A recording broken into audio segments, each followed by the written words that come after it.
Good afternoon. Welcome to AVLeak, Fingerprinting Antivirus Emulators for Advanced Malware Evasion in Surfseas GH with Alexei Bulazel.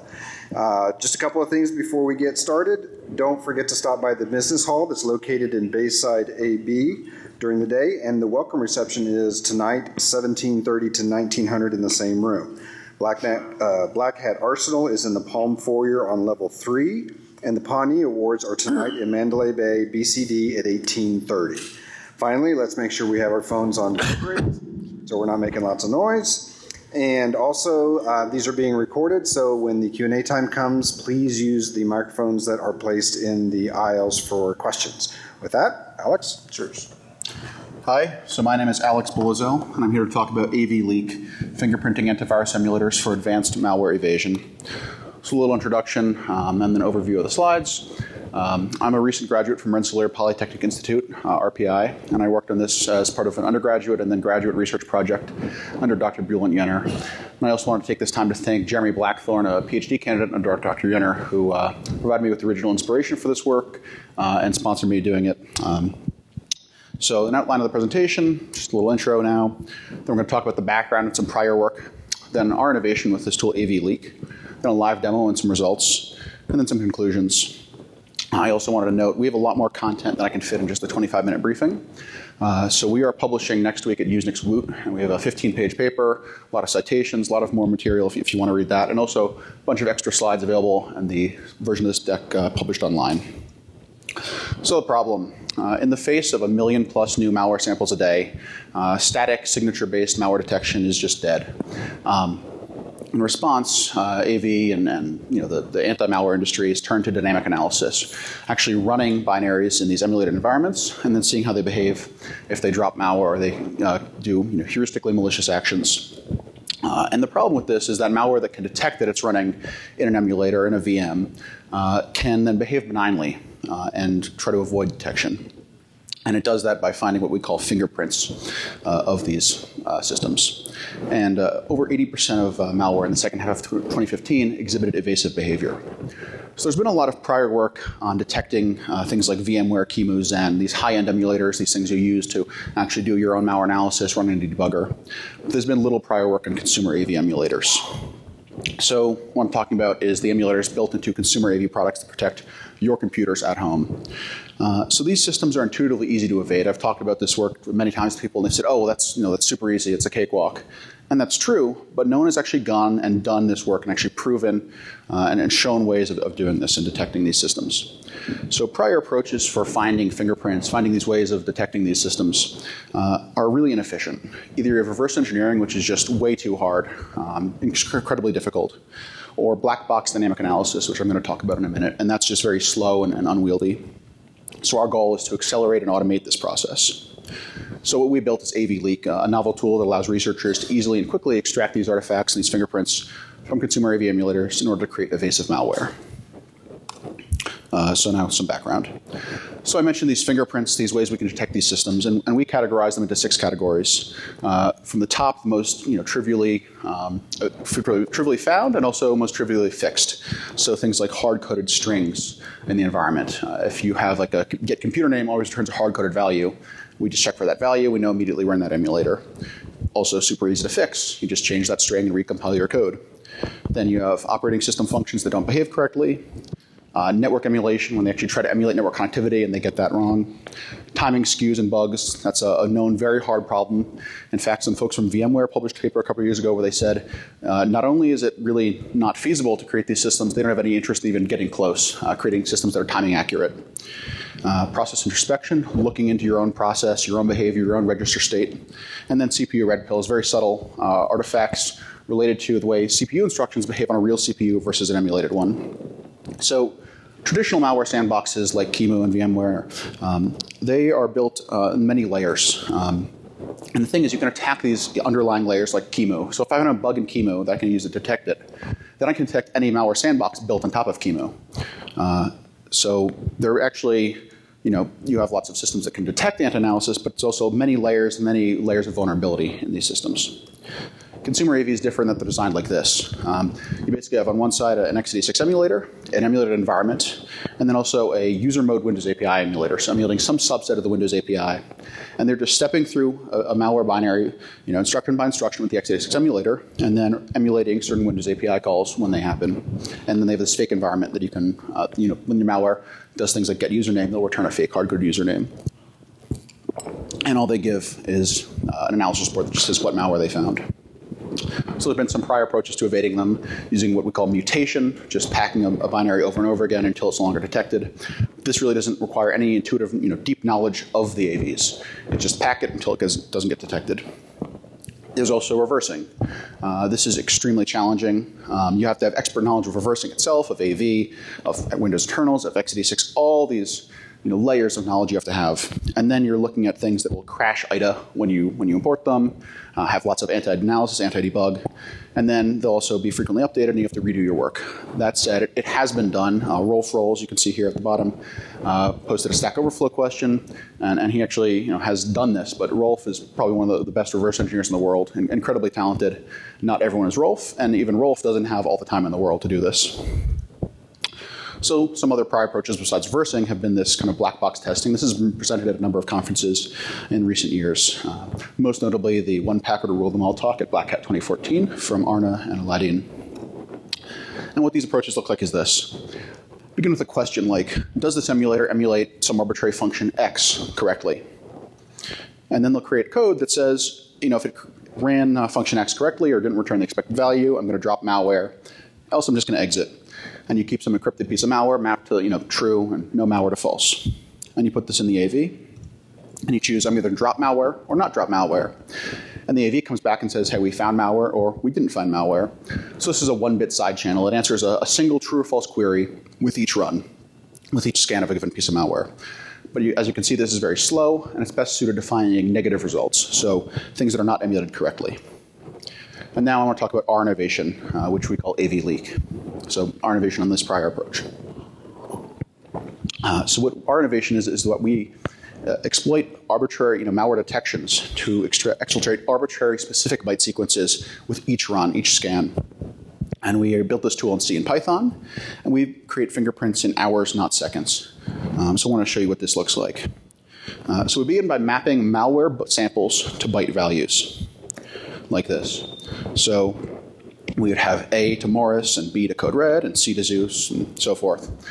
Here I just showed the ASCII range, but in actuality we use the full range of 0 to 256, or 255 rather, 0 to FF, and just map each of those to a given piece of malware, given signature. And in implementation, it gets a lot more complex, and you have signatures that aren't always detected and things like that. So there's a lot of actual stuff you have to work out, but this is the basic idea. We say Morris means A and Code Red means B, and so forth. And now we have a question. What's the username in this emulator? And let's say this emulator calls it emu. And then we run get username. And for each piece of malware, or for each byte in get username, we drop a piece of malware. So we drop E, the malware that stands for E in our table over there, then M, and then U. And now the AV comes back and it says, well, we found Sasser, Bagel, and Plaster, and we can correlate that across our table and see that inside our code saw EMU. And now we have a fingerprint inside this particular AV. The username is emu. We've done this very quickly, and we've avoided actually getting into the weeds and doing the reverse engineering, which is just too hard, as I talked about. So we wanted to demonstrate this technique against 4 consumer AVs. We chose Kaspersky, AVG, the Bitdefender engine, which is licensed out to 20 plus other AV products, as well as a number of high-end enterprise protection products. But this is also in other consumer AVs, most notably F-Secure relies on the Bitdefender emulator when they want to do this runtime dynamic analysis. And then also VBA. We found these by just uploading eCard droppers to VirusTotal. And we also wanted to note, we only tested 4 because we were going for a depth of actual tests and finding many fingerprints, not so much covering a wide range of AVs. This technique is generically applicable to any AV though, but just due to some complications like having to create individual VMs for each AV software is kind of difficult.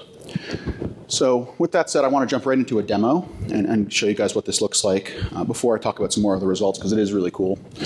So here I have a demo, and this is in real time. I'm going to do that technique where we compile code, scan it with an AV, and then correlate the results back. So here you can see Kaspersky randomizes the module file name, the name of the program under analysis itself.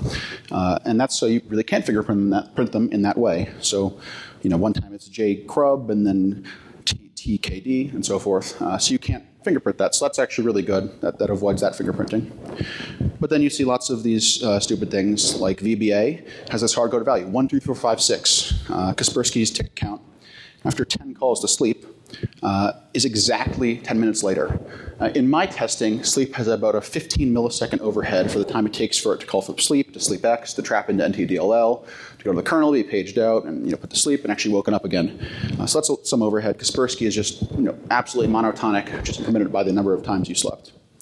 Here in Bitdefender, after 8.5 minutes of sleep, they messed up their calculations for how long sleep takes, and every 1 millisecond adds 15,000 milliseconds to the count. So you actually get an integer rollover, as you can see right there. And by the way, in hex, that's 1, 2, 3, 4, 5, 6, 7, 8. They just hard-coded that value. Now, some process introspection artifacts. In Kaspersky, we looked at the kernel32.dll by doing load library and just grabbing the pointer there. And we started dumping bytes in memory in the Kaspersky emulator. And here we see it says KL auto-generated kernel32.dll. So we could just write malware that looks for KL auto-generated kernel32.dll and know we're running in Kaspersky. Now some more subtle artifacts here in Bitdefender. On a real system, you can see we access through the PEB, the process environment block. We crawled the loaded modules list to look at all DLLs loaded into our process space. And you can see here NTDLL, kernel base, and kernel 2. And right now in Bitdefender, it's dumping the Bitdefender ones. And as you'll see, it's going byte by byte by byte. That's because in real time, we're doing this process of compiling a piece of malware, running it through our system, and correlating the results back. And this is not a canned video demo. This is actually happening live. So every byte you see, that's a new piece of malware that we automatically compiled, scanned, and ran through. And as I said, we automate this all with a Python and C API. So even my test script, this is just an easy-to-use script that just prints out the data and runs different code using our API automatically. Don't really have time to get into the specifics of how the API is all implemented, given the limited time I have, but as you can see, it's super easy to do this. So now in Bitdefender, you'll see one artifact is that NTDLL has an entry point, but in the real system, it does not. So that's a giveaway that you're writing the Bitdefender emulator. Very subtle, though. And here, also the module, the file sizes are much smaller than the real NTDLL. But here, this third artifact is really interesting. There's a module called, with a null pointer value. It's at base address CD, CD, CD. That's actually kernel memory. It's above the kernel user mode split at 7FFF. And then the size image is also CD, CD, CD. So this is some stupid hard-coded thing. And you could use this to detect that you're running a Bitdefender. This is just something that a programmer hard-coded in there. Now another very subtle class of artifacts. Windows heap allocations. When you allocate a block of size 0 with malloc or heap alloc, you actually get a block of size 16, as you can see demonstrated here. With each allocation, it's up by 16 or hex 10. But in VBA, there's a difference of 1,000 bytes for each allocation. And here in Bitdefender, there's a difference of only 8 bytes. You'll also note in Bitdefender we used heap alloc deadbeef, so the handle to the process heap that we want to allocate on is not valid. But Bitdefender doesn't seem to check that and just gives you memory. In a real program, this would crash. Now, some more very subtle artifacts, CPU behavior. So we looked at how many CPU cycles using RDTSC to measure those cycles does a NOP take in Bitdefender. It takes 9. But so does a move, and so does a CPU ID, a much more complex instruction. And something really weird, really complex. How about lock and then XORPs? This is like a SIMD instruction, long registers. This would take a long time on a real CPU. Still takes 9. So they just must have a CPU, increment tick count or increment CPU cycles function that just monotonically increases it by 9. So if you saw malware doing this, checking, is the CPU cycle 9, 9, 9, what would you even think? You wouldn't necessarily know what it's evading, what it's trying to evade. Even if you gave this to Bitdefender, probably one programmer wrote this once, just said, cycle count plus equals 9, and forgot about it. Super subtle, super hard to detect that this is an evasive behavior. And then running that same instruction in Kaspersky, VBA, and AVG, they all die. Just abort, don't find your malware, anything that just crash. So now we're going to look at CPU red pills, dumping out the CPU state after running a NOP on a real system. NOP is a no-op, nothing changes, as you can see. That's totally reasonable. And right now, in the background, we're dumping all these bytes of CPU, serializing the CPU out in Kaspersky. And you'll see here, ESI is just kind of all random. And this is a common thing. Kaspersky always does this. And once before you touch ESI, it just kind of is these random values. So literally, we save the state off, ran a NOP, save the state off again, and you see ESI got all weird. Don't know why. But again, you could have malware that looks for this. Does ESI change over the course of running a NOP? Now, in x86 in the standard call calling convention, the ECX EDX registers are volatile, meaning they can be smashed and changed during a function call. So in a real system, we set EBX and ECX and EDX to these values. And we see EBX is preserved, as the calling convention dictates, but ECX and EDX are smashed during a call to get current hardware profile. In Kaspersky, they remain the same. They're not smashed. So we set them right before that invocation, invoke the function, and we come back from the function, and they're still the same value. And this holds for any function we run in Kaspersky. And you could tell that they're not actually really running the function. They're going and emulating that function in their custom code. In VBA, same deal. In AVG, we get this 7D39 thing, and then EDX is FFFFF, -1. It's always -1 in AVG. Now I wanted to talk about malware evasion, because that's the whole point of this work, is to create evasive malware that does not get detected while it's being running. So we wrote a dropper for the ecar file. It's a test file that's kind of a generic, should be detected by any malware company. So this is just an ecar dropper. And let's scan this with each of these AVs. So right now, it's running. So here, Kaspersky detected ecar. AVG detected ecar. or Bitdefender, which is actually, Bitdefender is licensed out to MZSoft and is actually very easy and very quick to use MZSoft, so we use MZSoft, but this is underlying the Bitdefender engine, ecar. And VBA also detects ecar. Now, I found with my work with AVLeak that these four AVs have these hard-coded computer names, NTFC thing, this thing, LXCZ, TZ, and main. So now we're just going to check, is the computer name one of these names? And if it is, we're just going to exit. Right? You can see right here. But if it's not that name, we're going to drop ecar. So this should evade all four of these AVs, and let's see if it does. So Kaspersky does not detect anything. And AVG does not detect anything, no infections. And Bitdefender does not detect anything. And VBA does not detect anything. So that's super easy to evade these things. Again, tons more artifacts than I can just present here, but just want to show you a demo, and then now I'm going to go through some more of the artifacts that I found that I couldn't show in this limited time. So the environmental artifacts, super easy to change, super easy to also use. So as I showed you, Kaspersky has randomized letters for the computer for the process name, but these other three AVs have these hard-coded values like test app, self.exe, malware sample.exe. And as I showed you, get computer name is also hard-coded in these AVs. So these are, again, super simple, kind of flashy and fun to look at, but not very advanced. We also built code to recursively dump the file system and registry of these AVs. And you see these funny things, like in Bitdefender, there's a couple strings on the file system. This is actually emulating, going through what files are on disk. You'll see these files that have batman.exe and things like that. So clearly some kind of joke. And you can even find there's like TZIPA de la Batman, Batman spike. But there's a common misspelling on people who have Romanian keyboards where the T and Z key are right next to each other. So it's very common to misspell and hit a T and then a Z. So you can even see that because they're a Romanian-based company. In Kaspersky, you have a bunch of files that are clearly someone smashing their hands on a QWERTY keyboard, like KOIO, 3 adjacent files, or adjacent letters. The KL auto-generated thing in DLLs in Kaspersky. File Manager installs in Kaspersky and VBA. Other AV products, this was really funny. In Kaspersky, there's installs for over 20 plus other AV products in the program files directory. So they have like program files Kaspersky, program files Bitdefender, program files F-Secure. Presumably this is to goad malware into maybe behaving maliciously. See if the malware will, say, stat one of those directories and see if it exists, and then maybe choose to exit or not. So that could be a heuristic signal to the AV that this might be evasive malware or malicious malware. Network emulation. I didn't get to show this in the demo. I did present some of this work at ShmooCon, showed a network demo there. So in these three AVs, they're emulating network connectivity. So any network request you make automatically succeeds, and the HTTP request is 200 OK, even to totally invalid sites. You could even give things that's like totally malformed, not even a real URL. It'll still succeed. And actually, these things all return valid P files to you. So presumably that's another heuristic signal. Does this thing load this into memory? Does it write it to disk? That could be another signal that this might be a malware that downloads SCH2. So they're going to, try to make the malware act out, try to make it show its malicious nature. Hard-coded start times, kind of the intersection of these environmental artifacts and the timing artifacts are hard-coded start times like this. So you just query the time, and in AVG you'll see, oh, it's May 23rd, 2011. If you see that, you know you're writing an AVG. And then you see Bitdefender has these APIs are broken. So it's 000 on January 1st, but then these other APIs break, and you get inconsistent times. VBA, 000, again, 2000, but it tells you different time with other APIs. So just totally broken, not even consistent across multiple ways of measuring time. Process introspection, I showed some of those artifacts related to looking at ourself in memory, looking at our register state after function calls, looking at data on the stack. But another one I didn't get to show here was fake library code. So we showed the module, the file header in memory with the KLR generated thing in the P file.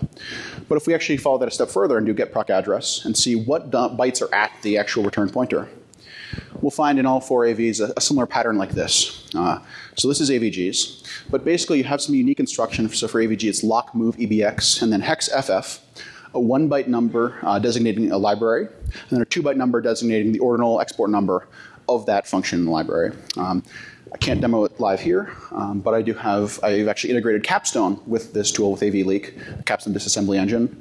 I know the creator of that is here at Black Hat, and I talked earlier about his new project Keystone.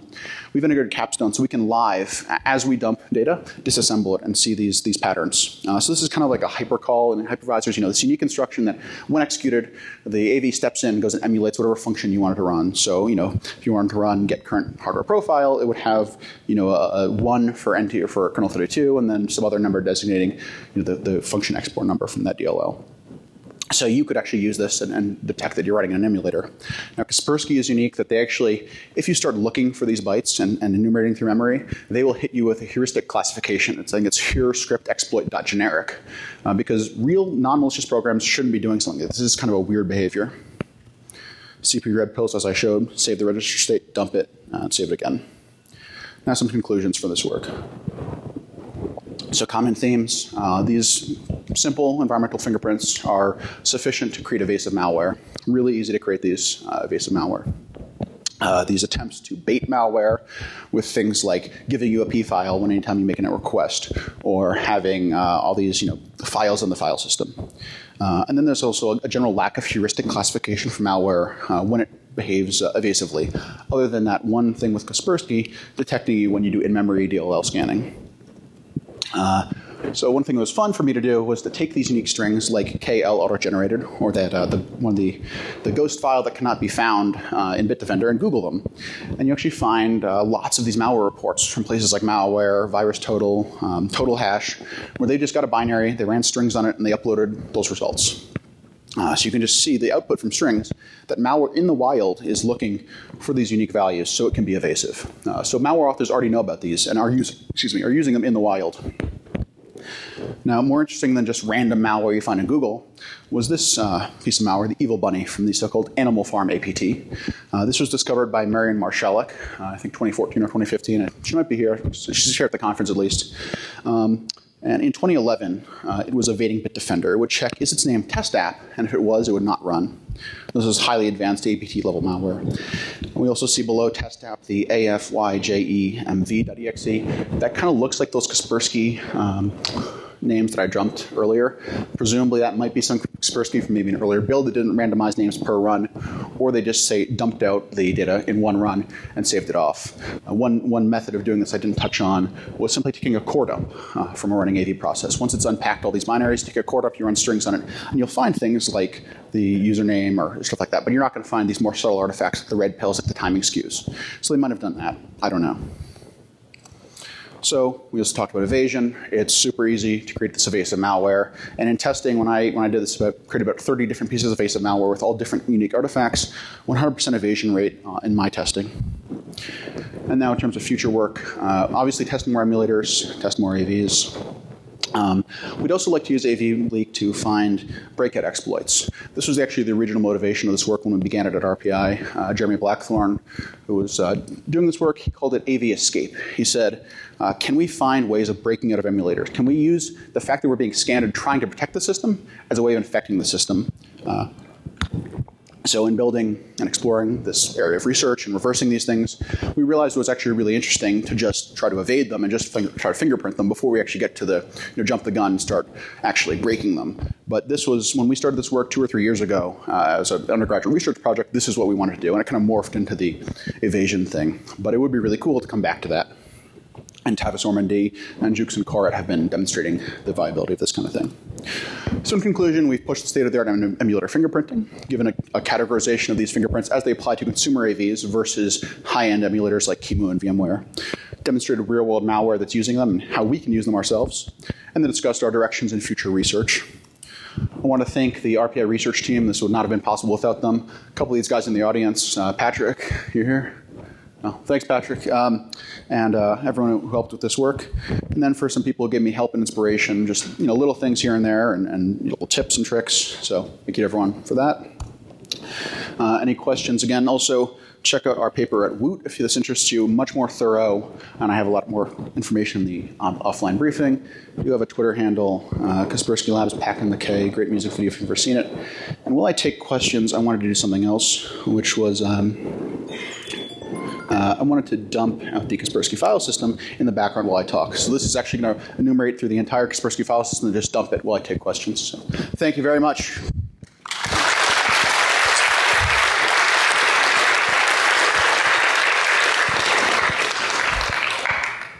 So any questions? No? Is anyone? Okay.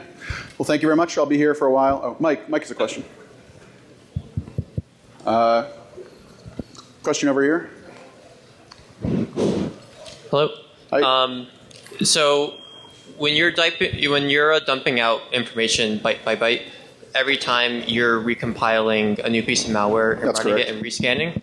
Yep. When you're dumping out information such as pointers, did you run into any issues ensuring the exact same execution state? So that is a concern. I did not run into any problems with that. Kaspersky in particular does randomized data per run, but Kaspersky has a very high output where they're able to detect 31 pieces of malware per run, so we can extract a large amount of data at a time. But we also obviously could brute force out. We could check the first byte and then say we'll dump the second byte if the first byte is the same, and the second byte if the third, second byte is the same, and so forth. But I did not run into that problem. I was worried I would. Okay. When you were dumping out multiple bytes at once, did you have any, how did you ensure the ordering of the results correlating to bytes that were being leaked out? I found that the AVs detected the malware in the order it was dropped, but there was a lot of engineering and making sure they detect drop malware every time and making sure it was reliable. A lot of back-end engineering on that. All right, cool. Thanks. Thanks. Could you start again from the beginning because I don't understand anything?